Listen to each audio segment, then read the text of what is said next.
নমস্কার, আমি ডক্টর রাজর্ষি Dutta, consultant nephrologist. আজকে আমরা কথা বলবো ফ্যাটি, ক্লান্তি ভাব। অনেক সময় কিডনি রোগীদের এটা একটা খুব কমন সিমটম যে ডাক্তারবাবু আমার সারাদিন খুব ক্লান্তি একটা ভাব আছে, খুব দুর্বল লাগছে। তো আজকে সেটার ব্যাপারে আমরা কিছু আলোচনা করি। এই ফ্যাটিকটা হচ্ছে খুবই কমন সিকেডি বা ক্রনিক কিডনি ডিজিজে। এমনকি অনেক সময় যারা জানে না যে তাদের কিডনি ডিজিজ আছে, তাদের এই ফ্যাটিগের জন্য যখন রক্ত টেস্ট করা হয় তখন দেখা যায় যে কিডনির সমস্যা আছে। তো এবং এই ফ্যাটিগের এখন নানা কারণ আছে, তার মধ্যে কয়েকগুলো কারণ আমরা আলোচনা করি। একটা হচ্ছে, প্রথম কথা, কয়েকগুলো ফিজিক্যাল কারণ আমরা আলোচনা করি। অ্যানিমিয়া বা রক্তশূন্যতা, এটা খুবই কমন কিডনি রোগে। এটা নিয়ে আমার আরেকটা ভিডিও আছে। তো কি হয়, যখন রক্ত শূন্যতা বা অ্যানিমিয়া হয়, আমাদের শরীরে হেমোগ্লোবিন খুবই কমে যায়।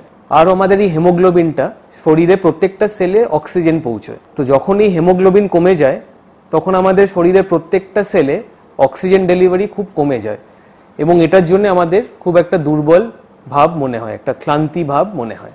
দ্বিতীয়ত, যখনই একজন রোগী জানতে পারেন যে ওনার কিডনি ডিজিজ আছে, উনি ভয়, আতঙ্কে অনেক কিছু খাওয়া দাওয়া বন্ধ করে দেন। এমনকি ক্যালোরি রেস্ট্রিকশন, খুব সিভিয়ার ক্যালোরি রেস্ট্রিকশন হয় একটা। সেই ক্ষেত্রে যতগুলো ক্যালোরিজ আমাদের দরকার শরীরে, সেটা উনি পান না। যত ভিটামিনস দরকার, মিনারেলস দরকার, এগুলো কমতি হয়ে যায়। তো এই ম্যালনিউট্রিশনের জন্যে একটা দুর্বলতা ভাব আসে। আরেকটা কারণ হচ্ছে হরমোনের সমস্যা। কিডনি ডিজিজে নানা রকম হরমোনের গন্ডগোল হয়। যেমন কি শরীরের মধ্যে যে ইনসুলিন তৈরি হয়, সেই ইনসুলিনটার সমস্যা হতে পারে। এমনকি ধরুন, যারা সুগারের রোগী, যারা ডায়াবেটিস পেশেন্ট, তাদের একবার কিডনির সমস্যা হলে দেখা যায় যে সুগারটা অটোমেটিক্যালি কন্ট্রোলে চলে এসছে, বা এমনকি সুগার অনেক সময় লো হয়ে যাচ্ছে, হাইপোগ্লাইসিমিয়াও হয়ে যাচ্ছে। সেই ক্ষেত্রে একটা দুর্বল ভাব থাকে। আরও অনেক হরমোন আমাদের শরীরে আছে, যেরকম কর্টিসল, টেস্টোস্টেরন। এইসব হরমোনের সমস্যা হলে তখন এরকম দুর্বল ভাব, ক্লান্তি ভাব একটা আসতে পারে। এরপর হচ্ছে, একটা কিডনি রোগীর টেনশন হোক, চিন্তা হোক, আতঙ্ক হোক, এটার জন্য ওদের অনেক সময় মনের শান্তি থাকে না, রাতে ভালো ঘুম হয় না। এই ঘুমটা আমাদের পক্ষে খুবই একটা জরুরি, good sleep is a very important practice. তো এই কম ঘুমের জন্যে, টেনশনের জন্যে, মানসিক চাপের জন্যে এটার প্রভাব শরীরের প্রত্যেকটা অর্গানে পড়ে।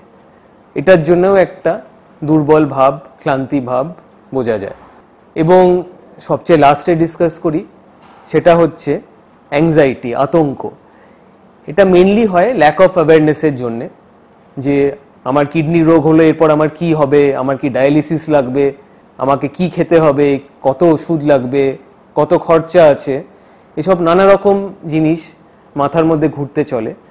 এই কারণে যেই অ্যাংজাইটি হয়, যেই ডিপ্রেশন হয়, এটাও একটা ইম্পর্টেন্ট কন্ট্রিবিউটরি ফ্যাক্টর। তো এবার এই সব কটা জিনিস জানার পর এগুলোকে যদি আমরা ঠিক করার চেষ্টা করি, তাহলে এই দুর্বল ভাব, ক্লান্তি ভাব, এগুলো একটুখানি হলেও আমরা চিকিৎসা করতে পারি। যেরকম হেমোগ্লোবিন কমে গেলে হেমোগ্লোবিনের চিকিৎসা, যেটা ইনজেকশন এরিথ্রোপয়েটিন দিয়ে হয়, যেটা আমি আমার এরিথ্রোপয়েটিনের ভিডিওতে আলোচনা করব। দ্বিতীয়ত, যেই আমাদের হরমোনের গন্ডগোল হয়, সেই হরমোনের গন্ডগোলগুলোকে ঠিক করতে হবে। তৃতীয়ত, যেই খাবার, খিদে কম বা কোনো কারণে যেই খাবার কম খাচ্ছেন, ক্যালোরিজ কম ঢুকছে, সেটাকে ঠিক করতে হবে। একটা রেনাল ডায়েটিশিয়ানের সঙ্গে যোগাযোগ করে একটা ডায়েট চার্ট করে করতে হবে। সাধারণত বলা হয় একটা 60 কেজি বা 60 কেজি লোকের জন্য সারাদিনে মিনিমাম 1800 থেকে 2000 ক্যালোরি খেতেই হবে কিডনির রোগে। তো সেটা আমাদের এনশিওর করতে হবে। আর যেই মানসিক চাপ, টেনশন, সেটার জন্যও আমাদের ব্যবস্থা করতে হবে। সেটা মেডিটেশন হোক, কিংবা যোগা হোক, কিংবা আর যাই হোক, সেটাকেও আমাদের কন্ট্রোলে আনতে হবে। তো এটাই বলার ছিল। নমস্কার, সুস্থ থাকবেন, ভালো থাকবেন।